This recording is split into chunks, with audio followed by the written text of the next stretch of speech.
ஒரு அம்மாவே தன்னோட பொண்ணை கடத்தி 25 வருஷமா ஒரு ரூம்ல போட்டு அடைச்சி அப்படியே எலும்பும் தோலுமா அந்த பொண்ணு சாகிற நிலைமையில வெளியில் எடுத்து வந்திருக்காங்க போலீஸ்காரங்க. ஸோ இந்த பொண்ணோட கதை ரொம்ப ரொம்ப சோகமான கதை.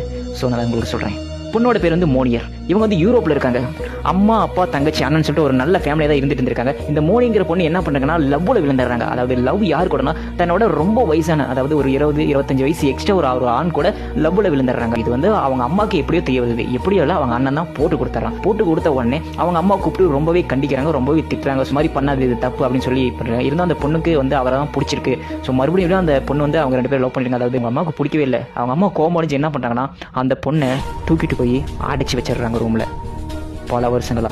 ஆனால் அவங்க எல்லாத்துக்கிட்டையும் சொல்கிறது என்னன்னா, என் பொண்ணுக்கு பைத்தியம் முடிச்சிருச்சு, அதனால தான் நான் ரூமில் அடைச்சி வச்சிருக்கேன் அப்படின்னு எல்லாத்துக்கிட்டையும் ஒரு ரூமர்ஸை பரப்புறாங்க. இப்போ காலங்கள் போய்கிட்டே இருக்குது, வருஷங்கள் ரொம்ப அதிகமாகிட்டே வருது. இன்னொரு பொருளையும் அவங்க அம்மா கிளப்புறாங்க. அந்த பொண்ணு